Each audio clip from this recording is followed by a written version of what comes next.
Livro do profeta Ezequiel. Ezequiel era um sacerdote que estava morando em Jerusalém quando aconteceu o primeiro ataque babilônico na cidade. E eles pouparam a cidade, mas capturaram um grupo de prisioneiros israelitas e os levaram para o exílio. E Ezequiel estava entre eles. O livro começa 5 anos depois de tudo isso, e Ezequiel está sentado na margem de um canal de irrigação perto de seu campo de refugiados israelita. E é o seu aniversário de 30 anos, justamente o ano em que ele teria se tornado sacerdote em Jerusalém. E então, de repente, Ezequiel tem a visão de uma nuvem de tempestade se aproximando. E dentro da nuvem estão 4 criaturas estranhas que têm asas estendidas se tocando. E cada uma dessas criaturas tinha 4 faces e ele viu 4 rodas, uma perto de cada criatura. E então ele viu que as asas das criaturas estavam segurando essa plataforma deslumbrante e na plataforma existe um trono. E sentada naquele trono está uma criatura humana, brilhante, envolta em fogo. E então, de repente, Ezequiel percebe o que está vendo. Ele chama de a semelhança da glória do Senhor. É Deus na sua carruagem real. A palavra glória em hebraico é kavod e significa pesado ou significativo. Os autores bíblicos usam essa palavra para descrever a aparência física e a manifestação do significado de Deus quando ele aparece pessoalmente. Essas imagens na visão são muito semelhantes ao que aconteceu quando Deus apareceu no Monte Sinai no livro de Êxodo. E também é muito semelhante às representações da presença de Deus sobre a Arca da Aliança. E isso é a coisa que mais choca sobre a visão de Ezequiel. O que a glória de Deus está fazendo na Babilônia? Supostamente deveria estar acima da Arca da Aliança no Templo de Jerusalém. E assim, a primeira seção do livro começa explorando essa questão, quando Ezequiel começa a acusar Israel de rebelião. Então, primeiro Deus fala com Ezequiel dentro da carruagem, e ele o comissiona como profeta. Ezequiel deve acusar Israel por ter quebrado o acordo da aliança com Deus de 2 maneiras. Israel tornou-se fiel a outros deuses e tem adorado ídolos. E isso tudo levou a uma injustiça social e violência desenfreada. E como resultado, Deus nomeia Ezequiel para advertir o povo. O primeiro ataque babilônico que levou Ezequiel ao exílio será igualado por um outro. E Jerusalém, o seu templo e todos que moram ali enfrentam a destruição iminente. E assim, Ezequiel usa palavras e outras coisas mais para transmitir a sua mensagem. Ele também atua peças de simbolismos. Esses eram uma forma de teatro de rua. Ezequiel saía em público e começava a se comportar de uma forma extremamente bizarra, que se assemelhava a uma parábola da sua mensagem profética. Ele teria que construir um modelo minúsculo de Jerusalém e atuar o ataque que viria sobre ela.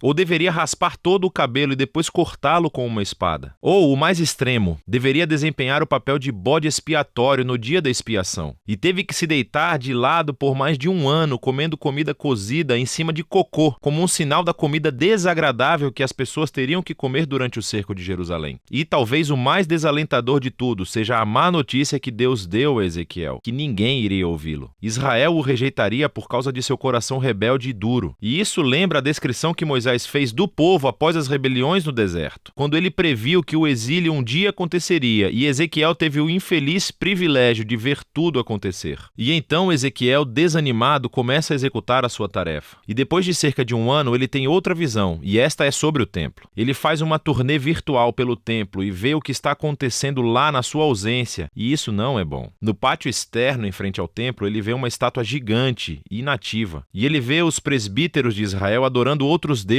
tanto fora como dentro do templo. E então ele vê as mulheres de Israel que estão adorando a um deus babilônico chamado Tamuz. E a visão termina com a gloriosa carruagem do trono de Deus se afastando para cima e para longe do templo. Está indo embora, indo para o leste, indo em direção à Babilônia. E assim, no capítulo 11, chegamos a ver por que e como a glória de Deus apareceu para Ezequiel na Babilônia. A idolatria de Israel e as suas violações da aliança se tornaram tão flagrantes e ofensivas que Deus abandonou seu templo. Eles o afastaram e ele os entregou à destruição. Mas Deus não abandonou seu povo. Ao contrário, ele vai para o exílio com eles. E assim, no final dessa visão do capítulo 11, Deus promete que ele enviará um remanescente de Israel de volta à terra. E ele vai transformá-los, removendo o coração de pedra e dando-lhes um novo coração de carne, para que eles possam amar e verdadeiramente seguir o seu Deus. Esse é um pequeno vislumbre de esperança e é submergido rapidamente sob a realidade da destruição iminente. Mas o capítulo 11 11 é uma transição fundamental e nos ajuda a entender como o restante do livro foi projetado. Assim, as próximas 3 sessões são cheias de anúncios do julgamento de Deus, primeiro sobre Israel, depois sobre as nações ao redor de Israel e depois sobre a própria Jerusalém. Mas depois disso, a esperançosa conclusão do capítulo 11 se desenvolve nas 3 últimas sessões do livro. Primeiro, a esperança para Israel, depois para as nações e depois para toda a criação. Os capítulos 12 a 24 focam no julgamento de Deus chegando a Israel, e essa é uma coleção de poemas e artigos. E aqui, Ezequiel mostra seu gosto por parábolas e alegorias. Ele descreve Israel como um bastão queimado, inútil, ou como uma esposa rebelde, ou como um perigoso leão furioso que é capturado, ou como 2 irmãs promíscuas. Estas são todas representações da rebelião sem sentido de Israel e da idolatria que resulta na sua ruína. Nessa sessão, Ezequiel também age como um advogado. Ele começa argumentando que, em primeiro lugar, a destruição de Jerusalém é merecida, resultando de séculos de violação da aliança. E mesmo que as pessoas mais justas do mundo, como Noé, Daniel ou Jó, estivessem vivas e orando para que Deus poupasse Israel, Deus não aceitaria as suas orações. É tarde demais. E assim, a bondade de Deus, na verdade, exige que ele traga justiça a essa geração de Israel. O exílio se tornou inevitável. Eles chegam ao ponto sem retorno. Depois disso, Ezequiel concentra-se primeiro nas nações imediatamente ao redor de Israel e depois nos 2 estados mais poderosos da região, o Egito e Tiro. Israel aliou-se a essas nações e adotou seus deuses e ídolos. E assim, Deus acusa os reis de Tiro e do Egito de arrogantemente se verem como deuses, definindo o que é certo e o que é errado de acordo com seus próprios termos. E Deus considera esses reis responsáveis pelo seu orgulho e anuncia que usará a Babilônia para derrubá-los. Eles enfrentarão a justiça de Deus junto com todos os outros. Seguindo essas sessões realmente intensas, há uma pequena história no capítulo 33. Ezequiel é recebido por um refugiado recém-chegado de Jerusalém, e ele lhe dá o relato de que a Babilônia atacou a cidade, que a cidade caiu e o templo foi destruído. Os avisos sombrios de Ezequiel se tornaram uma realidade. Mas lembre-se do final do capítulo 11. Isso não é o fim da história. E assim, no próximo vídeo, vamos explorar a profunda visão de esperança de Ezequiel. Mas por enquanto, essa é a primeira metade do livro de Ezequiel.